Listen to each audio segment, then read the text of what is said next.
One move on this list is worth $529,078. It hides inside a monthly bill most people never question. Stay with me. We're counting down 7 financial comparisons built on exact numbers. No estimates, no fluff. Each one has a payoff that'll stick. Stay to number 1, because that's where the real money is hiding. Kicking us off, the IRS will literally send money back to you if you save. Here's how. It's called the Saver's Credit, and in 2026, it's worth up to $1,000. Here's the mechanic. You contribute $2,000 to a retirement account, and the government hands back 50% of that as a direct tax credit. That's a 50% instant return before your investments do anything. The income cutoffs depend on your filing status. Single filers qualify for that top 50% rate at $24,250 AGI or below. Head of household filers qualify up to $36,375. Married filing jointly up to $48,500. The credit rate drops at higher incomes. 50%, 20%, and 10% are the 3 tiers. But at the top tier, $2,000 in contributions nets you $1,000 back. Most people who qualify have never claimed it.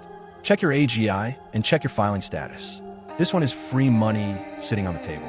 Next up, a monthly payment that looks totally manageable, but hides a brutal trap inside the fine print.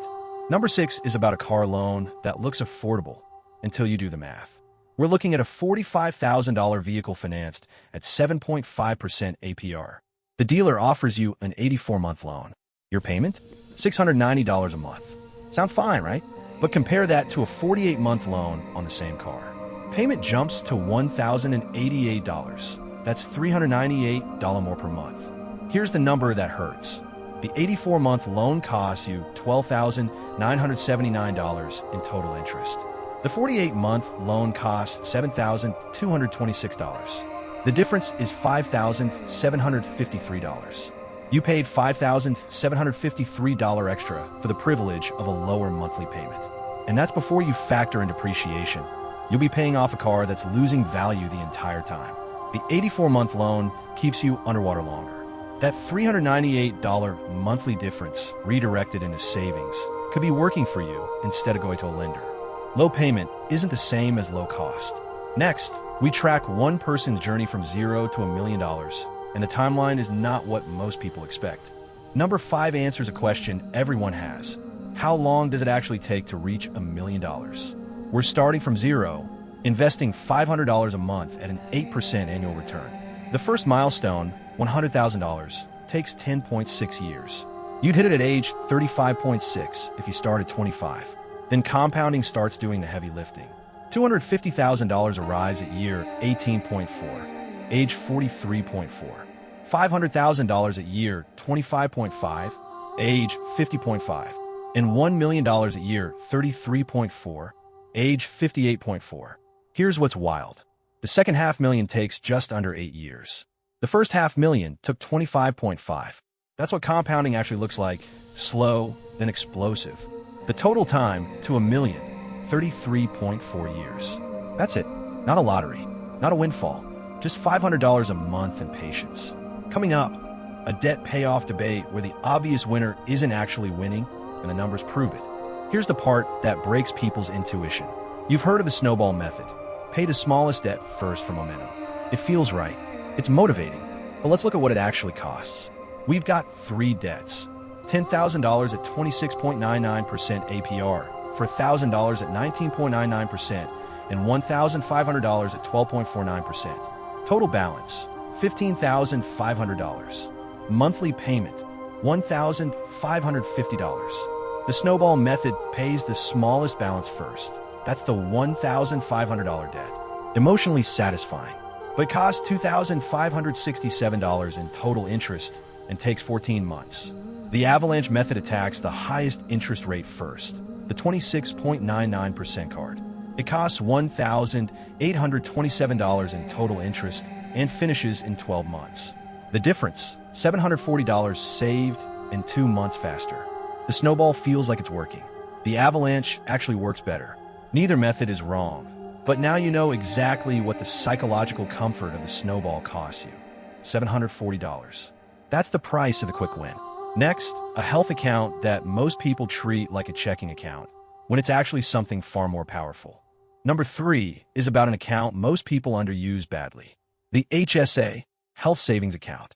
In 2026, the individual contribution limit is $4,400. We're going to model contributing $2,000 a year, investing it at 8% for 30 years, and comparing it to a regular taxable account with the same assumptions: a 22% income tax rate and a 15% capital gains rate. Taxable account ending value, $171,705. HSA ending value, $248,393. The HSA Advantage, $76,688. That's not a small rounding difference. That's $76,688 more, purely from tax structure. The HSA is triple tax advantaged. Contributions are pre-tax, growth is tax-free, and qualified withdrawals are tax-free. The taxable account gets hit at every stage. Most people use their HSA like a debit card and drain it every year. If you can afford to pay medical expenses out of pocket, let the HSA grow. 30 years of that discipline is worth $76,688. Next, we decode what a six-figure salary actually pays out each month, and the number is smaller than most people budget for. Number 2 hits close to home for a lot of people. You got the job offer, $100,000 a year. No state income tax. You're in Texas, Florida, or Washington. You feel great. So what do you actually take home? Let's run it. Federal income tax at 13.2% takes $13,200. FICA, Social Security, and Medicare takes another $7,650. State tax, $0. That's the one perk. Total tax paid, $20,850. That's a 20.85% effective rate. Your after-tax take-home, $79,150 a year. Monthly, your gross is $8,333. Your actual take-home is $6,596. Every month, $1,738 disappears before you touch it. $1,100 federal, $638 FICA. Bi-weekly, your gross paycheck is $3,846. What hits your bank? $3,044. This isn't a complaint, it's a math baseline. If you're budgeting off your gross salary, you're working with the wrong number. Start with $6,596 a month and build from there. And now, number 1, an insurance product most advisors recommend, and a number that shows exactly what that recommendation quietly costs you. Number 1, this is the one your advisor hopes you never calculate: whole life insurance versus term life insurance.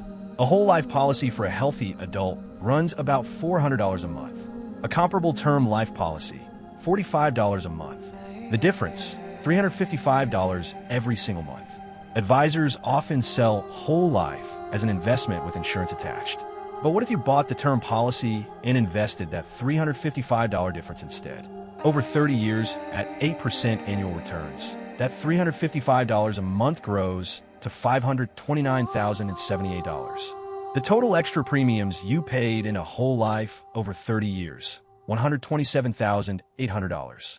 The market gains on the invested difference, $401,278. Term annual cost, $540. Whole life annual cost, $4,800. The $529,078 side fund dwarfs any cash value a typical whole life policy builds. This is the buy term and invest the different strategy, and the math is the math. Before you sign any life insurance contract, run this comparison yourself. The number speaks for itself. We started by asking what $529,078 looks like. Now you know, it's the difference between a monthly bill and a decision. Follow for one money twist a day, and check out our next video where we dig into another system that's quietly working against your wallet.